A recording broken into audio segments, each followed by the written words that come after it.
Welcome to Takatāpui Talk. This is where we have important conversations, real stories, our voices.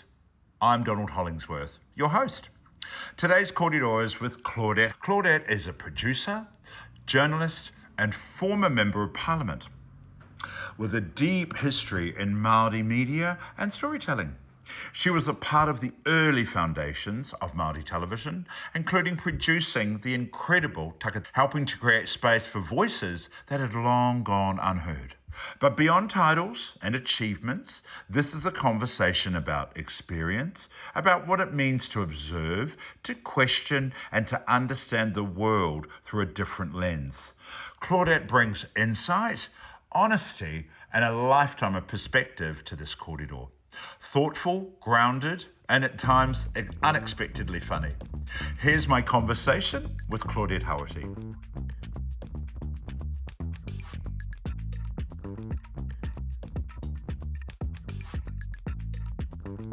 Here we go. Claudette, today's guest is someone who has told many of our stories, haven't you, Claudette Hauiti? Welcome. It's just perfect that you're doing this for me. I can't believe it. So I'm going to go straight into Takatāpui, which you created for Māori Television, which was a lifestyle show. Did you realise you were documenting a movement or just a show? Look, absolutely. I knew full well that the program that had run for 100 episodes on Whakaata Māori Television, and that was over 10 years ago now. It was boundary breaking, it was iconic, and it was seminal for our community, Takatāpui community, but not just for the Takatāpui community, but for Te Ao Māori as well too, who wanted to celebrate, to participate and have access into the world of their whānau members who were and are Takatāpui. Now, that doesn't mean that we were the first, because Queer Nation came before us, and I want to pay tribute to those rangatira as well. And Gibbons, I've forgotten his first name now, Aroha mai, Wayne Gibbons? Wayne Gibbons? Gibbons. And Andrew Whiteside, absolutely, who had produced the first queer program on national television. However, when Whakaata Māori established itself, I thought that there was a really big opportunity for us to tell our stories in our way, because we have unique issues amongst ourselves, and a lot of that has to do with whānau hapu iwi and our marae as well too. So there were stories that I wanted to tell, and some of them were around our transgender our whānau who were non-binary. I mean, we didn't even have that word back in Takatāpui days, but we were starting to explore those notions of the many diversities and the multi-fabric of our communities back then during Takatāpui. And so I want to pay tribute to our first presenters. And of course you came along as well, but to Ramon, who was actually the very first transgender presenter on national television ever in this country, to Taurewa Biddle, he aitua ia, engari he tino mihi kia hau ki aia. And Tanya Simons, who was, just the lesbian goat of all times. She was just the girl that we drooled over, and still do, actually. Yes, some of us, And so, it just opened up a whole raft of stories and avenues and, queer spots, the amount of stories that we did, the types of language that we used. And I also want to mihi to those of our kaimahi who worked on some of the kupu that we tried to build a vocabulary specifically for our Takatāpui community. We didn't always get it right. A lot of that was to do with our own internalized homophobia. Most of that was to do with our inability to access kupu from Te Ao Tawhito and bring it forward into a contemporary space. So did I realise, going back to your original question, did I realise how groundbreaking this was? Absolutely I did. It was the very first Indigenous queer program around the world. So yes, I did know, and we won several awards for some of the episodes that we had. One of them was on hate crimes. and a couple of Peace Awards as well. So yeah, those were formative days, and those were groundbreaking days. And I hope that there is something that the present Takatāpui community can take forward that resonates with them. How can we see it anymore anywhere? Or is it Takatāpui? So Takatāpui, ran TV its shows. course, and Yes. as everything does in television, it ran its course. You are able to access it now on New Zealand on screen. Oh. I think you might have to pay for it. I'm not Oh. 100% sure. But some of our whānau have requested specific episodes, and depending on who they are and what they use them for, I have allowed free and vetted access to some of those episodes. Mm-hmm. But for some of those who are wanting to use some of our episodes for what I consider to be non-promotional or for stories or programs that do not benefit the Takatāpui community, and Mm-hmm. I have made that decision on Yes. behalf of the whole Takatāpui community. If it doesn't look like you're going to benefit us, then no, you have to fuck off, and I won't give you access. Good, because it was very important television, and people might need to research these sort of things too, because this is where I feel a little bit sad about television today, because we have nothing. There is nothing available for us to, for our to see who may be questioning or seeing. So it was it's sad that we don't have access, and this is why I really wanted to create this podcast and introduce to people that have been pioneers in our community. But we could talk about Takatāpui television for a very long time, but this is about you today. I hope you, and I'm sure you're willing to share. So I'm going to take you back before all of that, before the cameras, before Parliament, before the platforms. Tell us where you grew up. Can I just make a quick mention of Yeah. what you had just said about television not having enough programs that look at us, by us. I don't want to say look at us, because that means that's a voyeuristic view on us and the Takatāpui community. Mm-hmm. Years ago, 10 years ago, putting one or two queer people in a mainstream program ain't queer programming. So while you might get queer funding through New Zealand On Air for having a transgender character, that's not queer programming. But what with social media now, and what with the proliferation of content that's coming across the internet, Yes. our rangatahi now can get a myriad of really positive content across social media, but they can also get the crap as well too. Yeah. So we have to be really mindful of, that we hope that they are seeing the right stuff. Yes. What the right stuff for them, they'll make that decision. So it's still the same today. Having a queer person in a mainstream program ain't no queer program. No, so I just want to put that across. Yeah. And so where did I grow up? Well, interestingly or not, my parents were part of the first wave of urban kaimahi or mahi, kaimahi that came from the rural areas.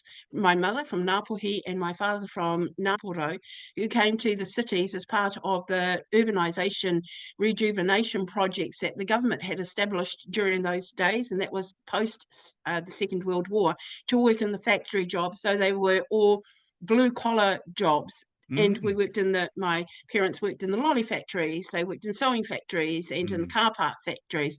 And that was to drive urbanisation, that was to drive Māori into the cities so that they could mahi in those particular blue-collar jobs. Now, on the flip side of that, though, also the uri of those that did leave their whenua, because at that time, the government was also taking up blocks of land that was left vacant by these tupuna who came to the cities under the Public Works Act. So make no mistake about it, whānau, it wasn't an urban drift post-World War I and post-World War II of our whānau. It was a deliberate attempt by the government to bring those families into the city so that they could take up those vacant parts of the whenua around the country.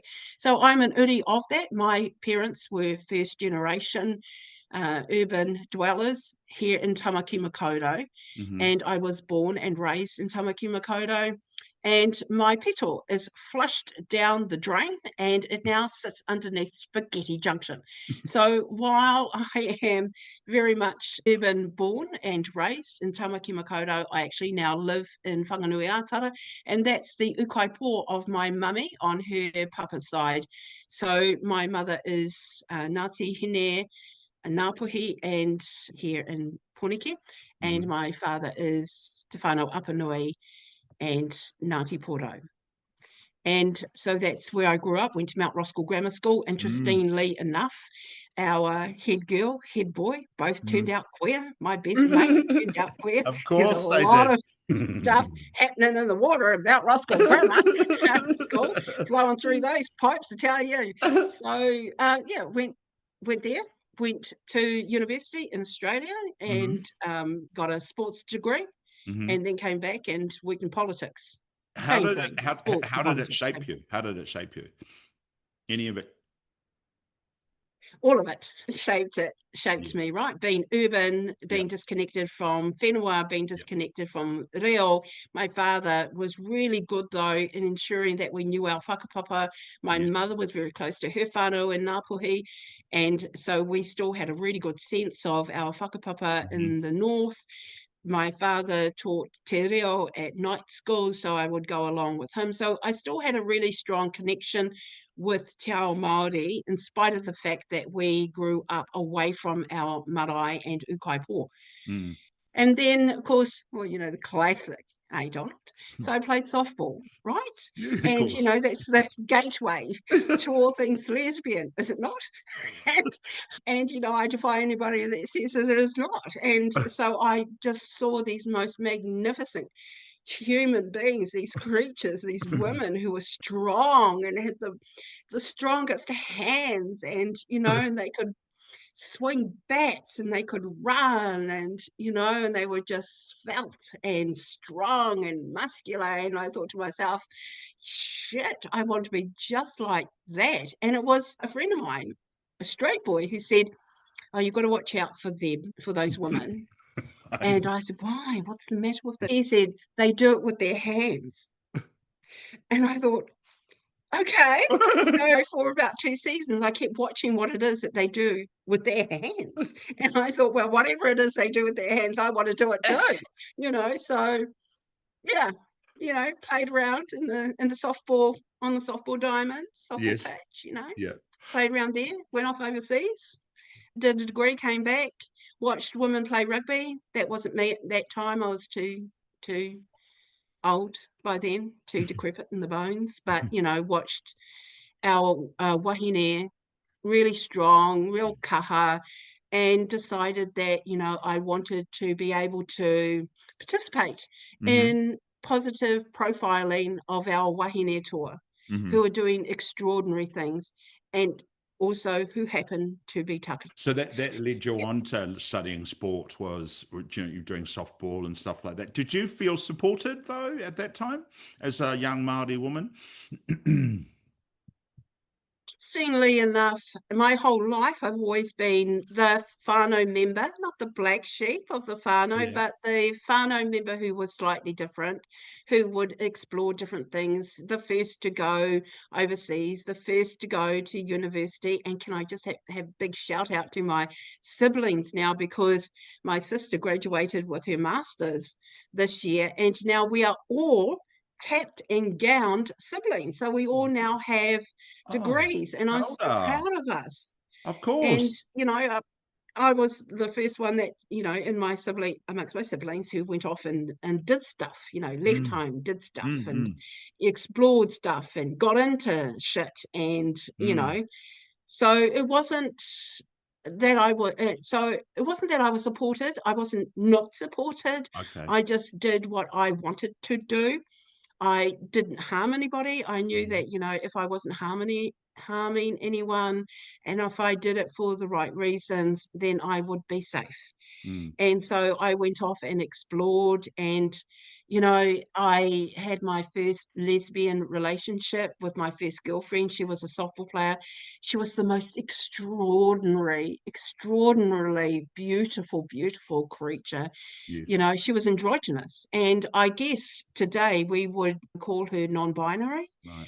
She just as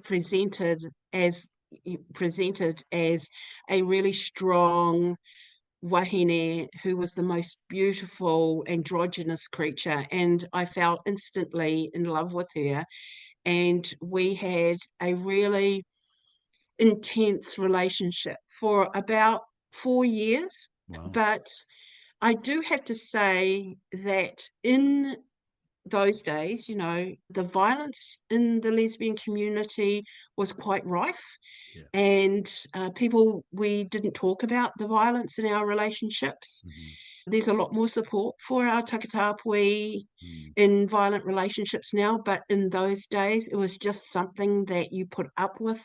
Yeah. And then there was all the negative kōrero narrative around, well, you know why you're so violent. It's because one of you wants to be the male, the other one, you know, you're fighting against being gay, and, you know, there was all that negative narrative that we couldn't contextualize and put Mm. it down to homophobia and No, not then. stereotypes. We didn't Yes. have a context back then No, that no. we do now.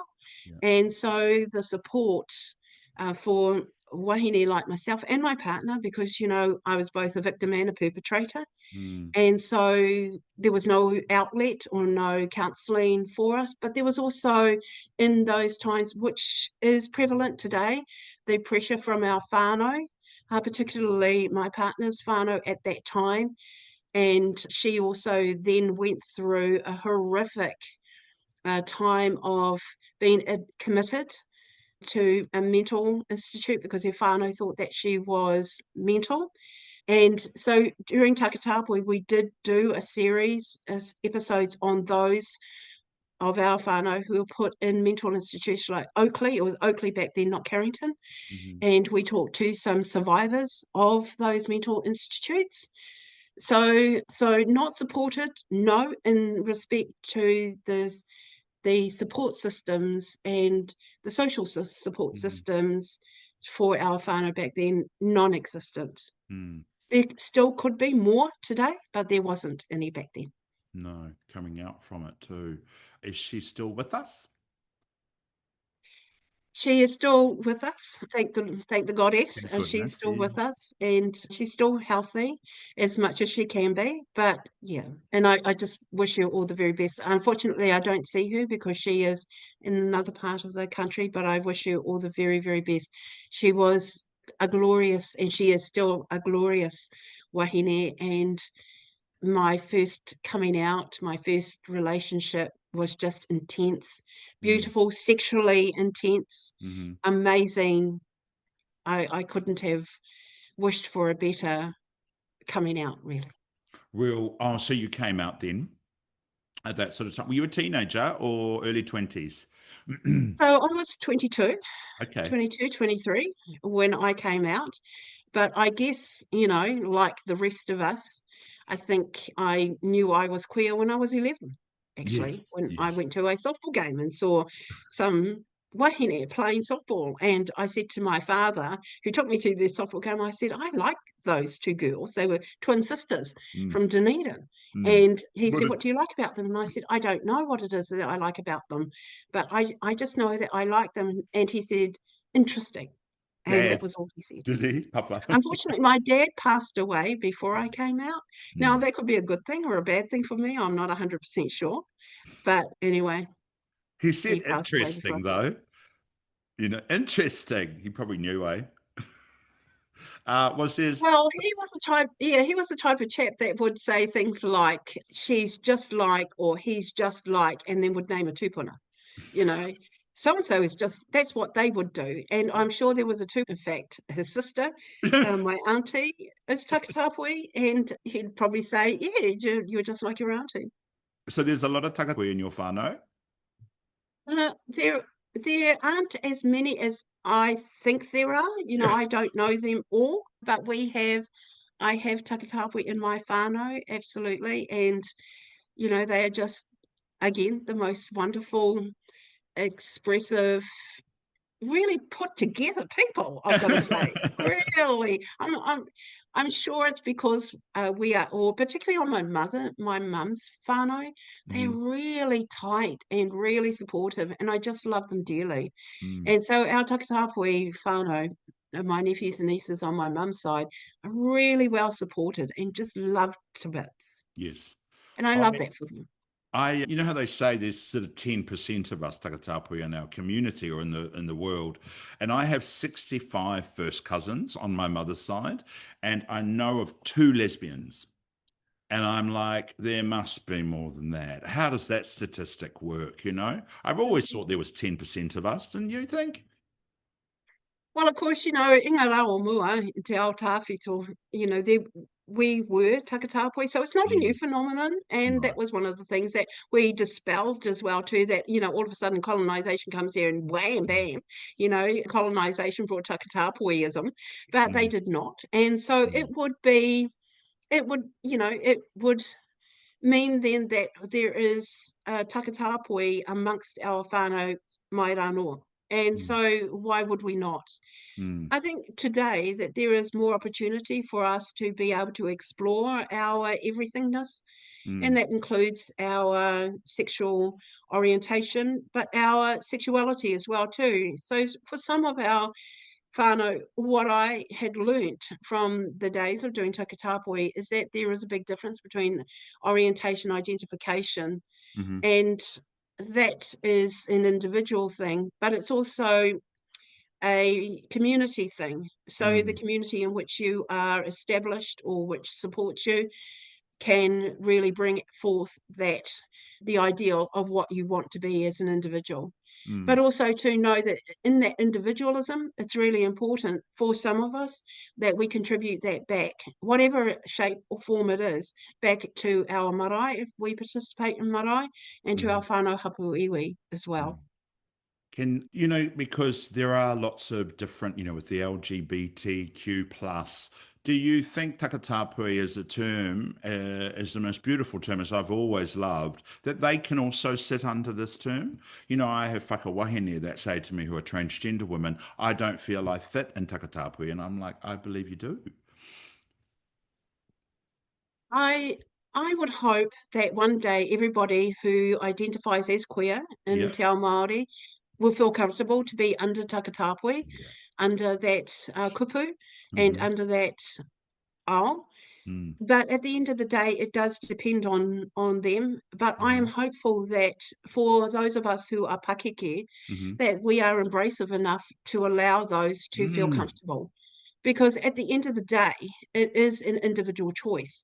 And so that's incumbent upon the pakeke actually to ensure that there is a safe pathway for them, a safe ara for them to make their way to wherever they wish to be. And if it is in Te Ao Māori, then I really do hope that the korowai of Takatāpui is the one that they wish to be under.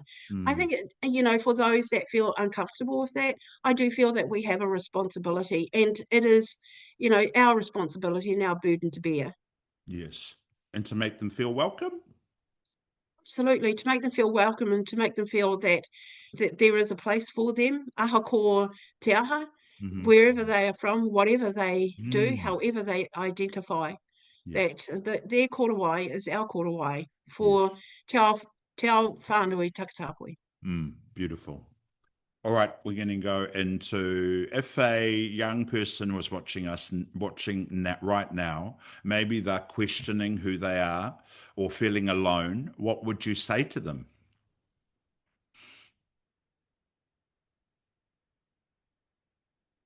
Just to have the strength to be yourself first and foremost, and to be kind to yourself first and foremost. It's not about how others perceive and see you. It's about yourself. First and foremost, love yourself and love being who you are, including your tinana, and embrace all parts of your wairuatanga as well too. So while you're going through the discovery phase, whether you are, angsting or have anxiety about where to go, what to do, who you are, why you are, where you're been, how you're been, sit with that, all of those emotions, and just love all of those emotions. And also to love your body, because your body goes through this as well too. And however you want to see yourself, whether it is as a wahine, lesbian, as a tāne, as a transgender, however you identify, your body and your wairua are connected. So make sure that you love and embrace all parts of you. But first and foremost, it's about you embracing you as a unique individual. It is not about the pressures that other individuals put on you. And yes, I know that you're part of a whānau, wider whānau, hapu iwi, but they will come to love you. And if they do not come to love you, then they are not you. Oh gosh, that brought me a tear, Claudette. I always love it when our whānau share, you know, how once you come to terms with who you are and you support yourself and you forgive yourself too, you know, it's not about anybody else. You know, I've had other Takatāpui that I've interviewed that have just said to me, what would you say to them? It says, fuck them, don't care. If what I say to a younger child, don't worry about it. You were always right. It's not what they say about you, it's how you are feeling that makes you right. It's right. It's not wrong. You know, because there's always that feeling of wrong. Interesting you say forgive yourself. Yes, forgive yourself for what? But also to forgive them as well too for not understanding, because that is their burden to carry, not yours. You know, we've got enough baggage, kete to Yes. carry around ourselves, whatever it might be. But yes, forgiveness is a really big thing. And forgive them for not understanding. Yeah. And forgive yourself for not understanding is what I was actually sort of saying. And also forgive Yeah. yourself for saying such cruel things to yourself in your inner dialogue. That's what I believe we should. And because that's what we should hold on to. It's okay you don't have to say these horrible things about yourself, which is what I have done myself. And then I learned to forgive myself first. And then I forgave the other people that were sort of homophobic, because I've certainly suffered a lot of it myself. And I don't know That's why. absolutely right. I think you've brought up a really important point, and that's the internalized homophobia that we all carry. Yeah. And I think that that is one of the biggest pressures for all of us, is not only the homophobia that we are getting in and around us, but it's the internalized narrative that we keep replaying to ourselves. And on top of that internalized homophobia, we've also got that colonization as well too. So we've got a lot of challenges as Māori and Takatāpui Māori, but you're absolutely right, nail on the head, is that internal narrative that we have to keep continuously strip away.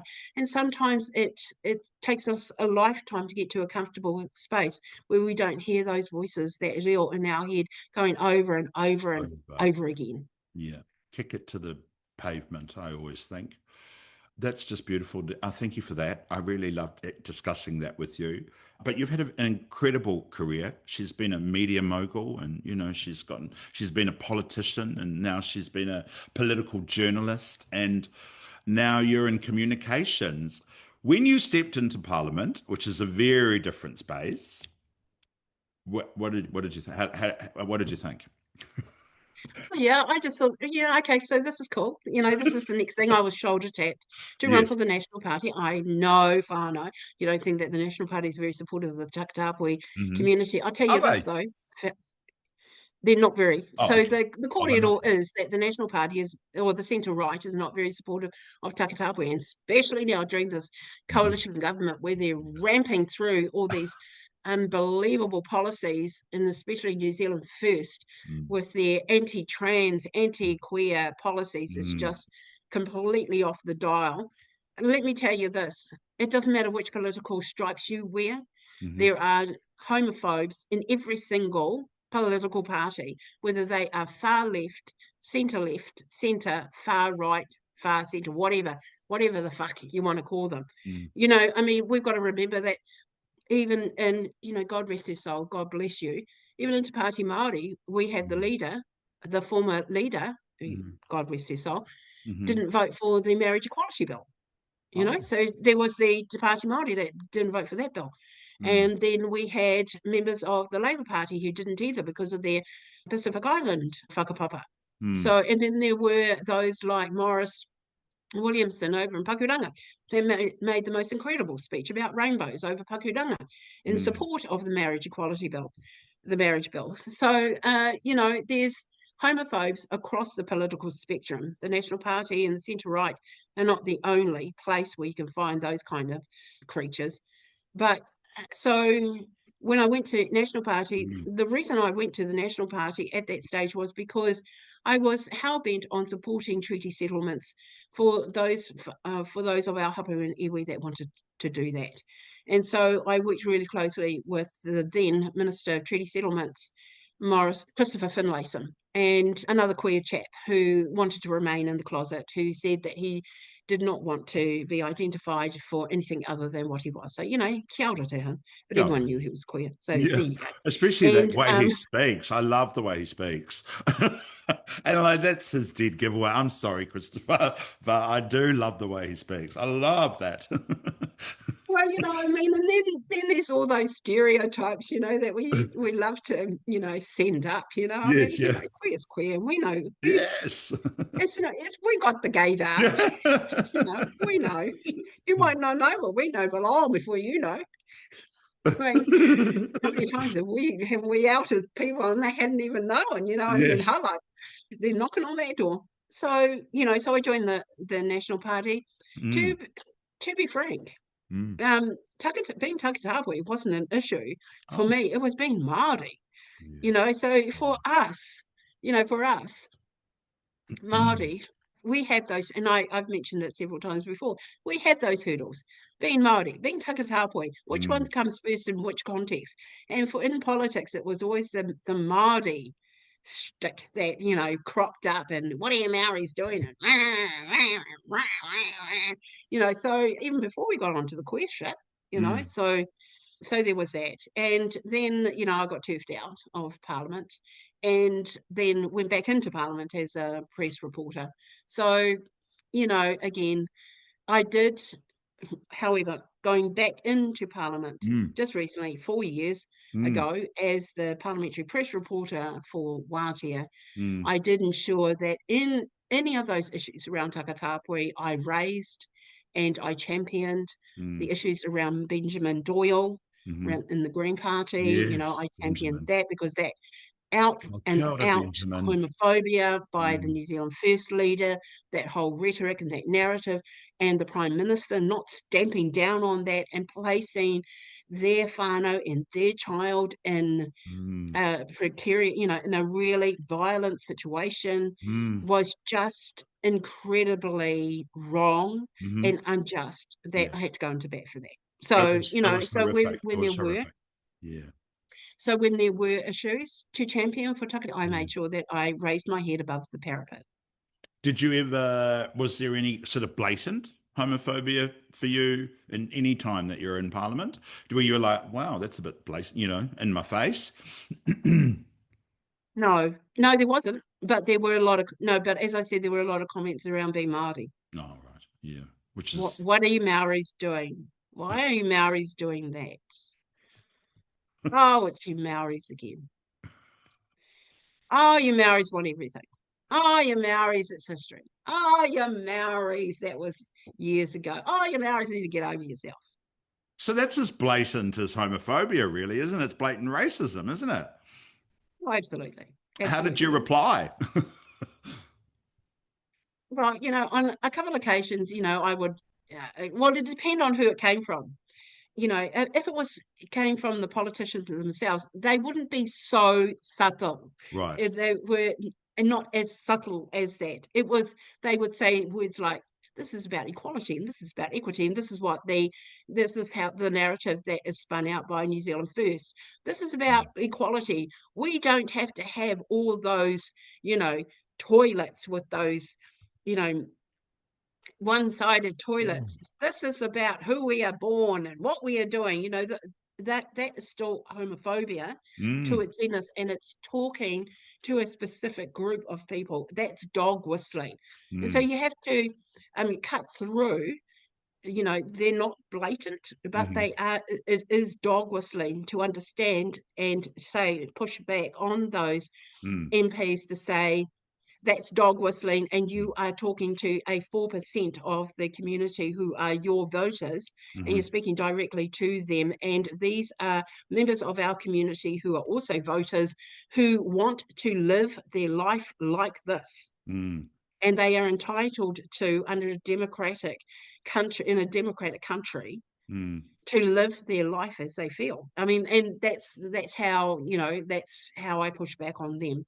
Well, those that are just blatantly like you Maoris or you queers, you poftas, they're usually people that say that to me in a bar over alcohol. And, depending on who they are, the responses are from, I'll get fucked, you homophobe, to when you're sober, I'll have another discussion or not, because I'll think about whether or not you're worthy of having a discussion. Yeah. So it's either that or that. Yeah, I know. I think that's your Ngāpuhi blood, isn't it? We love to be very confrontational. And Ngāti Hine, I'm Ngāti Hine, and we are confrontational, but I embrace it. At least you know where you stand with me, and at least we know where we stand with Claudette Hauiti. So you've moved into communications now. Tell us about that. So, and now I am working in comms because unfortunately Wātea has lost their news funding. So, we were all made redundant, and I am now a comms advisor for Te Whānau Waipareta Trust, which is an organisation who does great community work, and it's run by John Tamihere. So I monitor comms around that organisation, which is also quite controversial just because of the nature of the mahi that they do. They've been audited 15 times during their time when they were rolling out whānau ora, and they had passed every single audit, and yet the government still, saw it fit to disestablish whānau ora. And that was a political move. That was politically motivated around one single individual and a political party. So it's navigating those kinds of issues, what is politically motivated, and giving advice where required on how it might play out in the media, on the responses that are required or not required, and also to identifying the media that are adversarial media, those that are, not aligned to their values, those that are in the orange zone, that are more, sort of receptive, but also quite skeptical, and then those that are positive around the policies and issues and your values. So I identify the media, who sits in which category, and then write and formulate responses to meet the different type of questions that may come from those different type of media organisations. And you know who those media organisations are. They're the Conservatives, the Liberal, and Māori. The Liberals are the middle ground, and then there's Māori media. Māori media also have their own unique ways of relationships around different kaupapa. So I investigate that as well too, to see why they're asking what they're asking, and what has prompted certain questions to be asked to our leader, our organisational leader. That sort of also too. Sorry. Also too, this year is quite exciting. Election year. I was asked, we're actually moving away from politics, I was asked by Massey University to design a kaupapa Māori journalism program for their year twos, media communications. So I'm doing that this year, and it rolls out, and I teach kaupapa Māori journalism to graduates next year at Massey University here in Whanganui-a-Tara. So I'm really looking forward to that. Yeah, congratulations. You must be looking forward to it. Because it's also time for you to share too. You've got a wealth of experience, and also, you've done lots of different avenues, and now you've just moved into communications, really. I used to, when you were a political journalist for Radio Wātea, I used to always hear your voice, because I obviously know your voice, instead of when you would be in the media room and one thing I always noticed is our Prime Minister really struggled with you. And I always heard, because we weren't really seeing each other and we weren't close friends at the time. I just wasn't seeing you. And he really, really struggled with you. And he would ignore you. He would blatantly ignore you. I'd never heard him ignore a journalist so much. Tell me about that. Yeah, because he'd never had so many pointed Māori questions before. Mm, So obviously this is during the stand-up. This is the post-cabinet stand-up. yes. Cabinet is when they meet on a Monday, and then in the afternoon the Prime Minister comes down and kind of tells you what the Cabinet has talked about without giving any details. And also in the stand-up on the tiles before they go into Parliament. Mhm. And my questions were always very Māori-centric because I Mm, work for a Māori organisation. So it was around things like what kind of discussion did you have with the Māori community? Did you consult with Kaumātua Kuia in that rohe? What funding are you giving to Māori organisations? Where is the funding for marae, hapu mm, iwi? mm, And why is it that Māori has been left out? And why have you only targeted Māori in this negative policy? Those kinds of things. Very pointed. And of mm, course, he wasn't briefed. The Prime Minister was not briefed around those Māori questions because they're very unused to mm, having a Māori journalist in there only asking the Māori questions. Previous Māori journalists would ask general questions and they would just give a general response. But I was asking specific, and I was bringing forward also to real stories, real people, and saying things like, this rangatira, and name the rangatira, said this. You said you met with, he said you did not. Prime Minister. Is he lying, Prime Minister? So things like that. And on one occasion where, so what usually happens is a journalist asks a question, and if there is some positive aspect roll on for the government, they would allow that journalist to ask more questions and more questions. right.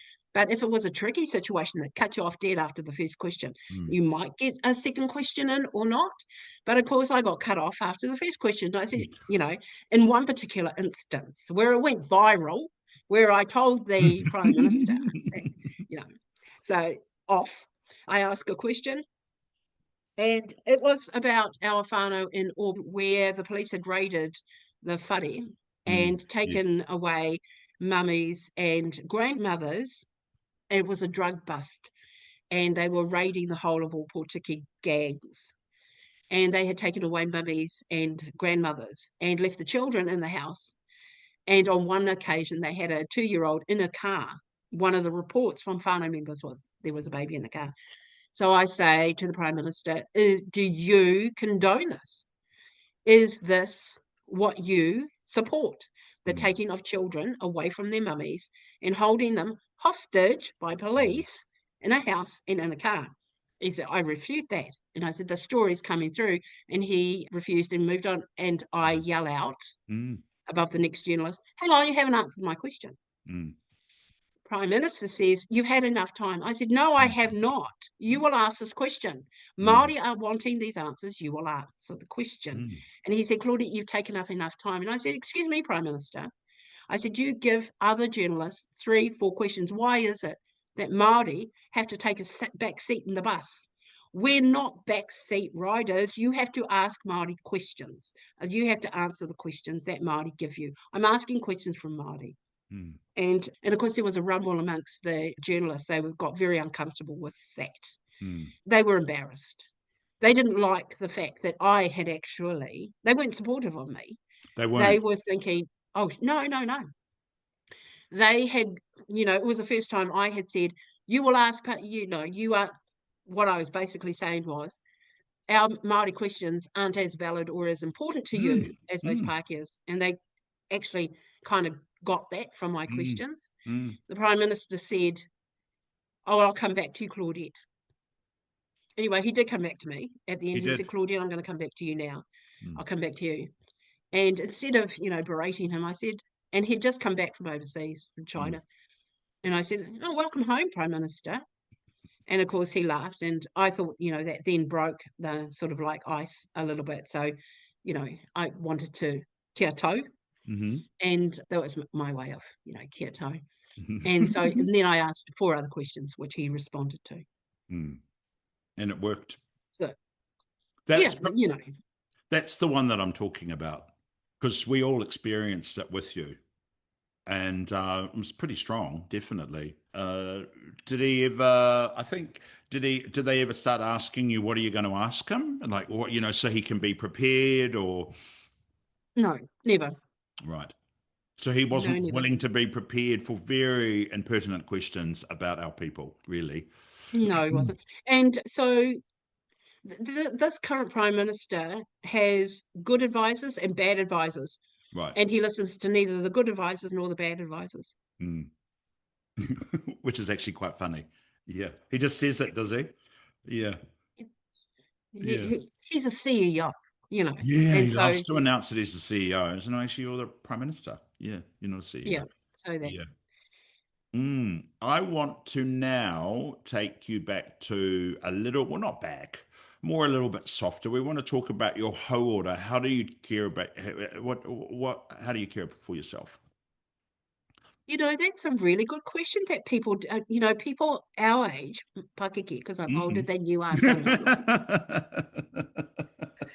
but, so, and I'm really so proud of myself. Yes. I don't know, proud, happy to have reached 65 this year. And I'm going to get superannuation. And I'm so fucking happy to get superannuation. You deserve it. You're paid enough tax. But it's also because, I have had friends, really close, good friends who haven't reached our age, both Takatāpui and non-Takatāpui Māori who have not reached my age. And I'm so proud to have gotten this far. And I haven't done anything special with my hauora, but I've made sure I haven't been too excessive either. Although, I've dabbled in, alcohol and drugs and, all the rest of it. And, but I haven't been too excessive. So I think that that's helped me along the way. But, the knees are getting a bit creaky now, but no really big hauora thing. But I do try now more than ever to be more mindful of my wairuatanga. Yeah.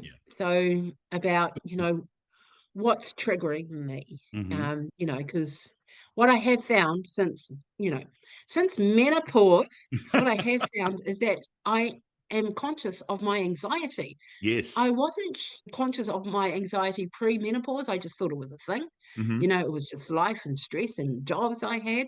But actually, I was living with anxiety. And then menopause, sort of triggered that even more. But it's only been recently in the last year or so where I've thought, actually, I must have just lived through it and survived anxiety. And now I know what it is.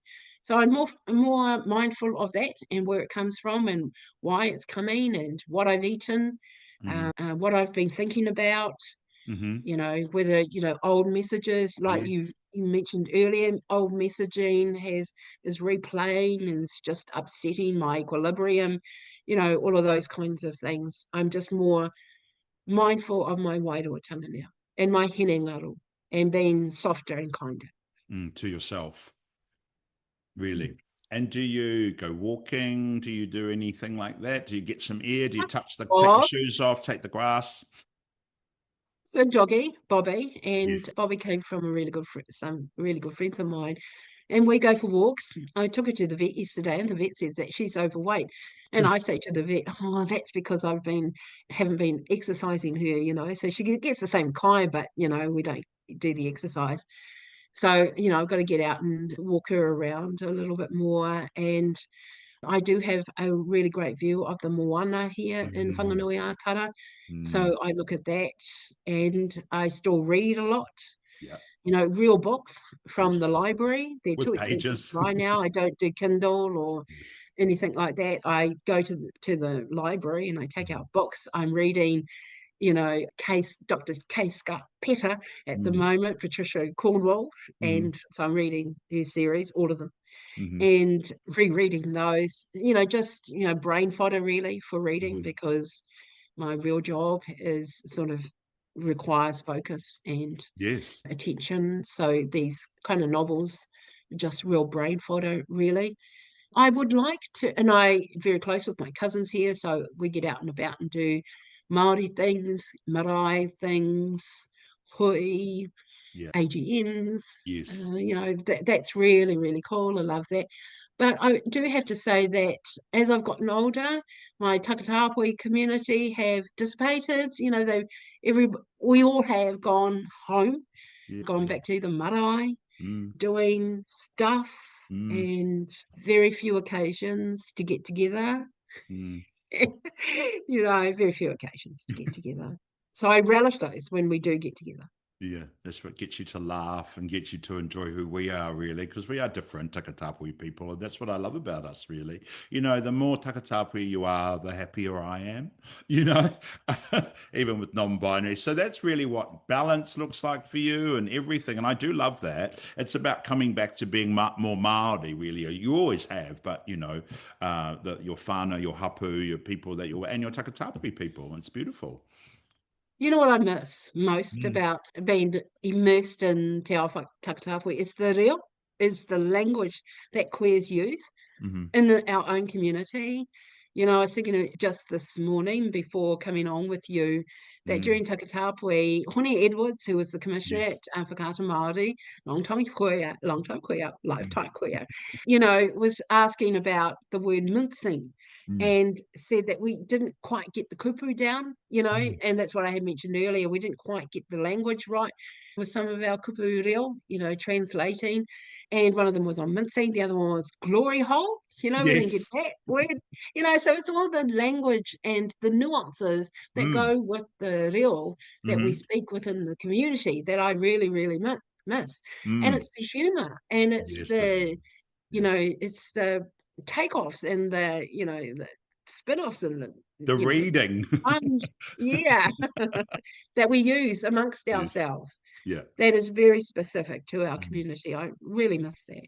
Because that's a separate thing about Reo too. It's not a translation. I learned that when I was at Māori Television. You can't translate it. Reo is more storytelling, and it has to fit a story. What's happening outside. How you're feeling yourself when you're putting your dick into the glory hole. It's it's a whole story, isn't it? The whole world. The And whole that's what's world. magical about Reo, and it's coming back to it as a really special place. I think when you come back to your reo, and that's what gives you strength, but it's actually a part of the, tree of being Māori. There's tikanga, there's hapu, there's te reo, because te reo is a taonga, it's our jewel. And, we don't have anything blatant in it, like any swear words or anything like that. There isn't even really a thank you, because it's not needed. Yeah. Mm.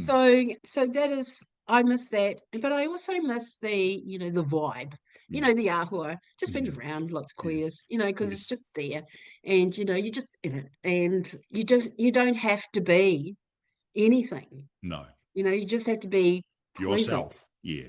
Yeah. And Yeah. kind, and you be yourself. Exactly. So this has been really exciting. I just love that you've done this. And I know that you're a very, very busy woman. So I'm going to wrap us up. I do this with everybody. It's 5 quick fire questions. Someone that I know that you both know, she was like, you should ask her this in this quick fire questions. And I said, it will make her laugh. So the first one will be this one. Have you seen a penis? Yes. Yeah, I have. Yeah. I've seen it. Have you touched it? Oh yeah, well, I've had sex with a man. Oh, I okay. So have. you're not a gold class. Unfortunately, no. I have had heterosexual relationships Okay. previous to coming out. Yeah, absolutely. And yeah. So yeah, I've seen dick. Right. Yes, I've swallowed sperm. And no, just Spat wasn't. it out. Yeah, yeah, she doesn't swallow, nor does she make the bed. Girl doesn't swallow. What would you tell your younger self? Go harder, just do more. Just be more, Yeah. and don't be frightened. Just go there, do it, be more, and try harder. Yeah. And be kind to yourself. Was there a moment that shaped everything? Moment in your life that shaped everything? No, there were moments that, there were aha moments all along my life's journey where I thought, yes, I'm doing the right thing, or I need to be there to assist, contribute, help. There was no one pivotal seminal moment. There were moments. What gives you strength today?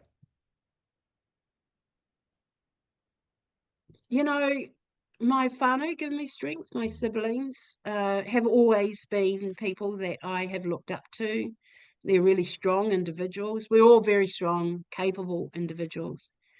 And much of that is because of our mum, because our dad passed away when we were very little. Yes. But he had an overwhelming influence on us, still does.